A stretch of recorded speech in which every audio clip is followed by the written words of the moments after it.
പേര് ശരണ്യ ശശി. ഞാൻ ചെങ്ങന്നൂർ വെൺമണിയിൽ നിന്ന് വരുന്നു.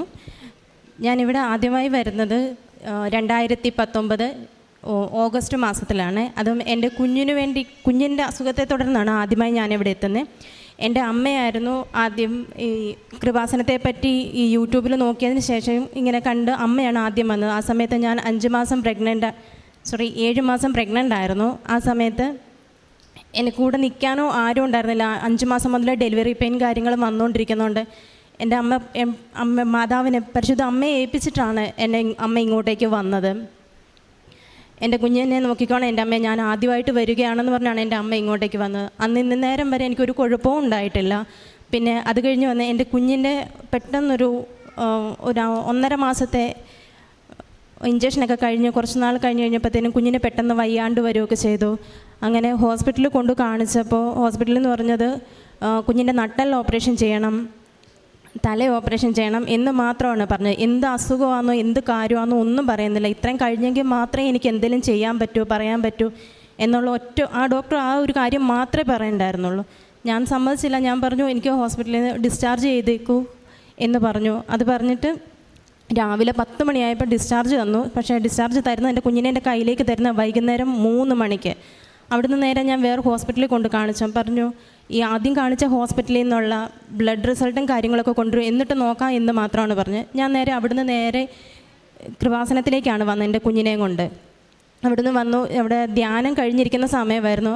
അപ്പോൾ എന്തോ ഭാഗ്യം കൊണ്ടായിരിക്കും എനിക്ക് നമ്മുടെ ബഹുമാനപ്പെട്ട ജോസഫ് അച്ഛനെ കാണാൻ പറ്റി. അച്ഛൻ കുഞ്ഞിൻ്റെ തലയിൽ കൈവച്ച് പ്രാർത്ഥിച്ചുകൊണ്ട് പറഞ്ഞു, വിശ്വാസ പ്രമാണം ചൊല്ലിക്കോളാൻ പറഞ്ഞു. ചൊല്ലി. ഒപ്പം തന്നെ പറഞ്ഞു അവന് ഒരു കുഴപ്പമില്ല, ഒരു ഓപ്പറേഷൻ്റെയും കാര്യമില്ല, ഒന്നും ചെയ്യേണ്ട, ഒരു ഓപ്പറേഷൻ്റെ കാര്യങ്ങളൊന്നും ചെയ്യേണ്ട കാര്യമില്ല, അവൻ മിടുക്കനാന്ന് പറഞ്ഞു. ആ വാക്ക് ഇന്നും ഫലവത്താണ്. എൻ്റെ കുഞ്ഞ് ഇപ്പം 4.25 വയസ്സായി. ഇതുവരെ അവനൊരു യാതൊരു പ്രോബ്ലവും ഇല്ല. അത് കഴിഞ്ഞ് ഞാൻ നേരെ ഹോസ്പിറ്റലിൽ കൊണ്ടുപോയായിരുന്നു. ബ്ലഡ് റിസൾട്ടും കാര്യങ്ങളൊക്കെ കൊണ്ട് കാണിച്ചു. അന്നേരം പറഞ്ഞു ഒരു കുഴപ്പമില്ല, ഓപ്പറേഷനോ കാര്യങ്ങളോ ഒന്നും തന്നെ വേണ്ടെന്ന് പറഞ്ഞു.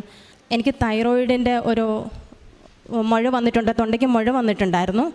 അത് 3 ഹോസ്പിറ്റലിൽ കാണിച്ചു. ആദ്യം 2 കാണിച്ചപ്പോൾ പറഞ്ഞു 2ഉം ഓപ്പറേഷൻ ചെയ്യണം, ഇമ്മീഡിയറ്റായിട്ട് ചെയ്യണം, വെച്ചോണ്ടിരിക്കേണ്ട എന്ന് മാത്രമാണ്. പിന്നെ അത് കഴിഞ്ഞ് വേറെ ഒരു ഹോസ്പിറ്റലിലൂടെ കാണിച്ചപ്പോൾ പറഞ്ഞു 6 മാസം മെഡിസിൻ കഴിക്കുക, മെഡിസിൻ കഴിച്ചിട്ട് നമുക്ക് നോക്കാം എന്ന് മാത്രമാണ് പറഞ്ഞത്. ആ സമയത്ത് ഞാൻ നമ്മുടെ വെഞ്ചരിച്ച തൈലവും തേനും ഉപ്പും എല്ലാം ഉപയോഗിക്കുന്നുണ്ടായിരുന്നു. അത് കഴിഞ്ഞ് ഡോക്ടറെ കൊണ്ട് കാണിച്ചു. എനിക്ക് വെള്ളം പോലും ഇറങ്ങാൻ പറ്റാത്ത അവസ്ഥയായിരുന്നു തൊണ്ടയ്ക്കെന്ന്. അവസാനം ഡോക്ടർ പറഞ്ഞു ഒരു കാര്യം ചെയ്ത് ഡേറ്റ് എടുക്കാം, 2022 മാർച്ച് 14 ഡേറ്റ് എടുക്കാം എന്ന് പറഞ്ഞു. അങ്ങനെ ഡേറ്റ് ബുക്ക് ചെയ്തു, ഓപ്പറേഷനായിട്ടുള്ള ഡേറ്റ് ബുക്ക് ചെയ്തു. മാർച്ച് 1 ആയപ്പോഴത്തേനും എൻ്റെ തൊണ്ടയിൽ അങ്ങനെ ഒരു മുഴയോ കാര്യങ്ങളോ ഒന്നുമില്ല. എനിക്ക് വെള്ളം കുടിക്കുന്നതിനോ എനിക്ക് ഒരു ബുദ്ധിമുട്ടും കാര്യങ്ങളും ഇല്ല. ഞാൻ നേരെ അവിടുന്ന് ഹോസ്പിറ്റലിൽ പോയി ചെക്ക് ചെയ്തപ്പോൾ തൈറോയിഡിൻ്റെതായ യാതൊരു ലക്ഷണമോ കാര്യങ്ങളോ ഒന്നും തന്നെയില്ല. ഈ തൈലവും ഉപ്പും തേനും എല്ലാം ഉപയോഗിച്ചതിൻ്റെ ഫലമായിട്ടാണ് എൻ്റെ ഈ തൈറോയിഡിൻ്റെ ഇത് മാറിക്കിട്ടിയത്. അടുത്തതായിട്ട് എൻ്റെ ആങ്ങളുടെ വിവാഹമായിരുന്നു. ഒരു 7 വർഷമായിട്ട് ഇങ്ങനെ മാരേജും കാര്യങ്ങളൊക്കെ നോക്കിക്കൊണ്ടിരിക്കുക. പുറത്താന്ന് പറഞ്ഞപ്പോൾ ചെറുക്കൻ നാട്ടിൽ വന്നു കഴിഞ്ഞാൽ ജോലിക്ക് പോകുന്ന എന്താ ഉറപ്പ്, നാട്ടിൽ വന്നു കഴിഞ്ഞപ്പോൾ ചെറുക്കൻ ഇനി പോവുമോ, ജോലി ഉണ്ടോ, എന്താ കാര്യങ്ങളോ, നമുക്ക് ഉറപ്പില്ല എന്നൊക്കെ പറഞ്ഞ് ഒഴിഞ്ഞൊഴിഞ്ഞ് മാറുമായിരുന്നു. ഞാനിവിടെ നിയോഗം വെച്ചു. അത് കഴിഞ്ഞ് ജോസഫ് അച്ഛനെ വന്ന് കണ്ടു കഴിഞ്ഞപ്പോൾ ജോസഫിനെ പറഞ്ഞു വെഞ്ചരിച്ച് കാശുരൂപം തന്നിട്ട് പറഞ്ഞു സഹോദരൻ്റെ കിടക്കുന്നതിൻ്റെ തലയിണയുടെ ഇടയിൽ വെച്ചോളുക എന്ന് പറഞ്ഞു. ഒന്നും പേടിക്കേണ്ട, എല്ലാം റെഡിയാകുമെന്ന് പറഞ്ഞു. 3 മാസത്തിനകം ആങ്ങളുടെ വിവാഹം നടന്നു. അടുത്തത് ഞാനൊരു 6 വർഷമായിട്ടൊരു ജോലി നോക്കിക്കൊണ്ടിരിക്കുകയായിരുന്നു. ഞാൻ ആദ്യം ഏവിയേഷൻ ഫീൽഡായിരുന്നു. ഏവിയേഷൻ കഴിഞ്ഞ് മാരേജ് കഴിഞ്ഞപ്പോൾ പിന്നെ പോയില്ല. പിന്നെ അത് കഴിഞ്ഞ് ജസ്റ്റ് കുറച്ച് നാൾ ഫ്രീ ആയിട്ട് വീട്ടിൽ നിൽക്കും. പിന്നെ അത് കഴിഞ്ഞ് ഞാൻ ജോലി നോക്കി, വെറുതെ വീട്ടിൽ ഇരുന്നിട്ട് പറ്റുന്നില്ലാത്തതുകൊണ്ട് ജോലി നോക്കി തുടങ്ങി. 6 വർഷത്തെ ഗ്യാപ്പുണ്ട്. 6 വർഷത്തെ ഗ്യാപ്പിനുണ്ടെങ്കിൽ ഞാൻ ജോലി നോക്കി തുടങ്ങി. എല്ലാ ഇൻ്റർവ്യൂവിനും പോകും, എല്ലാം വിളിക്കാം, ശരി വിളിക്കാം എന്നുള്ള ഒറ്റ വാക്ക് മാത്രം. അത് കഴിഞ്ഞ് ഞങ്ങളുടെ അടുത്ത് തന്നെ കോളേജ് വെച്ച് തന്നെയാണ് ഒരു ഇൻ്റർവ്യൂ വന്നു. എൻ്റെ അധികം കുറേ ആൾക്കാരുണ്ട്, അവരെല്ലാം പറഞ്ഞു ഇൻ്റർവ്യൂ ഭയങ്കര ടഫാണ്, കിട്ടുമോയെന്നറിയില്ല എന്ന് പറഞ്ഞു. അപ്പോൾ എൻ്റെ കയ്യിൽ കാശുരൂപമുണ്ട്, ഉടമ്പടി തൈലം വെച്ച് കുരിശും വരച്ച് വിശ്വാസ പ്രമാണവും ചൊല്ലി കാശുരൂപം കൊണ്ടാണ് ഞാൻ ഹോളിലേക്ക് കയറുന്നത്. ഇൻ്റർവ്യൂ ഹോളിലേക്ക് കയറി എനിക്കത് വലിയ പ്രശ്നമായിട്ടൊന്നും തോന്നിയില്ല. വിളിക്കാമെന്ന് പറഞ്ഞു. ഞാൻ വീട്ടിൽ വന്ന അമ്മേ ഇന്ന പോലെ വിളിക്കാമെന്ന് പറഞ്ഞു. അമ്മ പറഞ്ഞു ഇപ്രാവശ്യം ജോലി കിട്ടുമോ അതോ വെറുതെ ആണോ വിളിക്കാമെന്ന് പറയുന്ന പോലെ തന്നെ ആയിരിക്കുമോ എന്ന് ചോദിച്ചു. എല്ലാം കഴിഞ്ഞു. പിറ്റേ ദിവസം എനിക്കൊരു കോള് വന്നു. ഫൈനൽ ഇൻ്റർവ്യൂ ഹെഡ് ഓഫീസിൽ വെച്ചിട്ടാണ്, അങ്ങോട്ടേക്ക് ചെല്ലണമെന്ന് പറഞ്ഞു. അവിടെയും ചെന്നു. അവിടെയും കുഴപ്പമില്ല. സാധാരണ ഇൻ്റർവ്യൂവിൽ ഞാൻ പറഞ്ഞാൽ ഞാൻ നന്നായിട്ട് വിറയ്ക്കുന്ന ഒരാളാണ്. ഇതുപോലല്ല, ഇതിലൊക്കെ നന്നായിട്ട് വിറയ്ക്കുന്ന ഒരാളാണ്. അവിടെ ചെന്ന് നല്ല കൂളായിട്ട് നിന്ന് ഇൻ്റർവ്യൂ അറ്റൻഡ് ചെയ്തു. പോന്നു. പിറ്റേ ദിവസം കോള് വന്നു, അടുത്ത ദിവസം മുതൽ ജോയിൻ ചെയ്തോളൂ എന്ന് പറഞ്ഞിട്ട്. അതും എൻ്റെ ഈ അമ്മയുടെ അനുഗ്രഹം തന്നെയാണ് ഈ ഒരു ജോലി കിട്ടാൻ തന്നെ കാരണം. പിന്നെ എൻ്റെ ഒരു അഹങ്കാരം കൊണ്ട് തന്നെയാണ് ഈ ഒരു എനിക്കൊരു എക്സാം ഉണ്ടായിരുന്നു, ഒരു നാഷണൽ സ്റ്റോക്ക് എക്സ്ചേഞ്ചിൻ്റെ എക്സാം. അത് പാസ്സാകാൻ 3 മാസത്തിനകം പാസ്സാകണമെന്നായിരുന്നു. പക്ഷേ 3 മാസം പോയിട്ട് 1.25 വർഷം എടുത്തു ഞാനത് പാസ്സാകാനായിട്ട്. അത് ഞാൻ സാക്ഷ്യം പറയാഞ്ഞിട്ടായിരിക്കാം, എനിക്കറിയില്ല.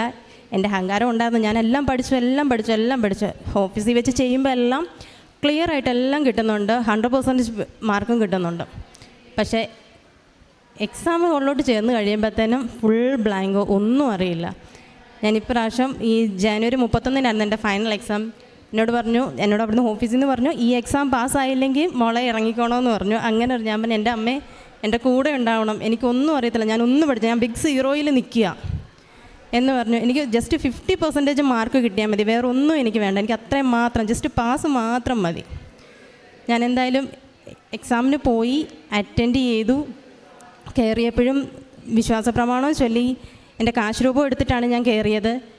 അവിടുന്ന് ക്വസ്റ്റ്യൻസൊക്കെ നോക്കിയപ്പോൾ എനിക്കൊന്നും അറിയില്ലെന്ന് പറഞ്ഞാൽ ഒന്നും അറിയാം. ഞാൻ വായിച്ചിട്ടുള്ള ക്വസ്റ്റ്യൻസ് പോലും അല്ല വന്നേ. അതെല്ലാം കഴിഞ്ഞു. എക്സാം ഫൈനലൈസ് ചെയ്ത് സബ്മിറ്റ് ചെയ്യുന്നതിന് മുമ്പ് ഞാൻ വീണ്ടും വിശ്വാസ പ്രമാണം ചൊല്ലിക്കൊണ്ടാണ് ഇരുന്നത്. അതെല്ലാം കഴിഞ്ഞ് ഞാൻ സബ്മിറ്റ് ചെയ്ത് കണ്ണടച്ചിരുന്ന് ഞാൻ സബ്മിറ്റ് ചെയ്തത്. കാരണം എനിക്ക് ഫെയിലെന്ന് കണ്ടു കഴിഞ്ഞാൽ ഭയങ്കര ബുദ്ധിമുട്ടാവുമല്ലോ എന്ന് വെച്ചിട്ട് ഇനി ഇറങ്ങണോ, ജോലിക്ക് പോകണോ വേണ്ടായോ എന്നുള്ള ഇതായിരുന്നു. അതെല്ലാം കഴിഞ്ഞ് എന്തായാലും എക്സാം ഫൈനലൈസ് ചെയ്ത് നോക്കിക്കഴിഞ്ഞ് കഴിഞ്ഞപ്പോഴത്തേനും 80% മാർക്കോടെ ഞാൻ പാസ്സായി. അതെൻ്റെ അമ്മയുടെയും തിരുക്കുമാരൻ്റെയും അനുഗ്രഹം കൊണ്ട് തന്നെയാണ് ഞാൻ പാസ്സായത്. അല്ലെങ്കിൽ ഒരിക്കലും ഞാനത് പാസ്സാവാൻ പോകണില്ല. കാരുണ്യ പ്രവൃത്തി ഞങ്ങളുടെ അടുത്തുള്ളൊരു വൃദ്ധജന മന്ദിരമുണ്ട്, അവിടെ പോകാറുണ്ട്. അടുത്തുള്ള പ്രായമായ അമ്മമാരെ ശുശ്രൂഷിക്കാരും കാര്യങ്ങളൊക്കെ ഉണ്ട്. പിന്നെ പൊതിച്ചോറ് കൊണ്ടു കൊടുക്കുക. ഞാൻ ഓഫീസിൽ പോകുന്ന വഴിക്ക് പൊതിച്ചോറും കാര്യങ്ങളൊക്കെ ആയിട്ട് പോകും. രാവിലെ ഗവൺമെൻറ് ഹോസ്പിറ്റലും കാര്യങ്ങളൊക്കെ കൊണ്ടു കൊടുക്കും. പിന്നെ ഇവിടുന്ന് പ്രേക്ഷിത പ്രവർത്തന പത്രം മേടിച്ച് എല്ലാവരും ബസ് സ്റ്റാൻഡിലും അങ്ങനെയുള്ള എല്ലായിടത്തും ഞാൻ കൊണ്ടു കൊടുക്കും. ഹോസ്പിറ്റലും കാര്യങ്ങളും എല്ലാം കൊണ്ടു നടന്നു കൊടുക്കും. ആദ്യമൊക്കെ കുറച്ച് മടിയായിരുന്നു കൊണ്ടു കൊടുക്കാൻ. അവരാദ്യമൊക്കെ എങ്ങനെ പറയും എന്നുള്ളൊരു ഇതിൽ ഭയങ്കര മടിയും കാര്യങ്ങളൊക്കെ ആയിരുന്നു. പിന്നെ ആയപ്പോൾ ആരെന്ത് പറഞ്ഞാലും ഞാൻ കേൾക്കില്ല. ഞാൻ ഇതൊന്നുകൂടി വിവരിച്ചു കൊടുക്കും, എന്തൊക്കെ കാര്യങ്ങൾ, എനിക്ക് എന്തൊക്കെ അനുഗ്രഹങ്ങളാണ് കിട്ടിയേക്കുന്നത്. യൂട്യൂബിൽ നോക്കാനും കാര്യങ്ങളെല്ലാം പറഞ്ഞു കൊടുത്ത് ഇത്രയൊക്കെ അനുഗ്രഹങ്ങളാണ് എൻ്റെ ഈശോയും പരിശുദ്ധ അമ്മയും എനിക്ക് തന്നെ. അതിന് 1000 നന്ദി ഞാൻ പറയുന്നു. അതോടൊപ്പം തന്നെ ഇത്രയും ഈ ഒരു സാക്ഷ്യം പറയാൻ ഇത്രയും താമസിച്ചതിന് അമ്മയോടും തിരുക്കുമാരോടും ഞാൻ 1000 ക്ഷമയും പറയുന്നു. വിശ്വാസം വഴി കൃപയാലാണ് നിങ്ങൾ രക്ഷിക്കപ്പെട്ടത്. അത് നിങ്ങൾ നേടിയെടുത്തതല്ല, ദൈവത്തിൻ്റെ ദാനമാണ്. എഫെസോസുകാർക്ക് എഴുതിയ ലേഖനം 2:8 തിരുവചനമാണ്. ഇവിടെ വന്ന് സാക്ഷ്യം പറയുന്നവർ അവർ ഏത് സ്ഥലത്തു നിന്ന് വരുന്നെന്നോ അല്ലെങ്കിൽ ഏത് സമയത്ത് വരുന്നെന്നോ ഇതൊന്നും ഇവിടെ പ്രശ്നമല്ല. എല്ലാത്തിനും ഉപരിയായിട്ട് സ്ഥലകാലങ്ങൾക്ക് അതീതനായ ദൈവം എങ്ങനെയാണ് ഇവിടെ വന്ന് ഉടമ്പടി എടുക്കുന്ന, അത് ഏത് വിശ്വാസത്തിൽപ്പെട്ടവരായിരുന്നാലും ഇവിടെ വന്ന് ഉടമ്പടി എടുക്കുന്ന ഓരോ മക്കളെയും എങ്ങനെ കരുതുന്നു. തൻ്റെ ജീവിതത്തിൽ തൻ്റെ കുഞ്ഞിന് ലഭിച്ച സൗഖ്യം, അമ്മയ്ക്ക് ലഭിച്ച, തനിക്ക് തന്നെ ലഭിച്ച സൗഖ്യം, ഇങ്ങനെ തൻ്റെ സഹോദരന് 7 വർഷമായിട്ട് വിവാഹം നടക്കാതിരുന്നത് പിന്നീട് ഉടമ്പടി എടുത്ത് നിയോഗം വയ്ക്കുമ്പോൾ എത്ര പെട്ടെന്നാണ് അതിനൊക്കെ മാറ്റങ്ങൾ വരുന്നത്. ഇതെല്ലാം ആണ് ഓരോ വ്യക്തികളും, അതായത് ഈ മകളെ തന്നെയും പ്രേരിപ്പിക്കുന്നത് അമ്മയുടെ തിരുനടയിൽ വന്ന് സാക്ഷ്യം പറയുവാൻ. അങ്ങനെ നമുക്കും തീരുമാനമെടുക്കാം.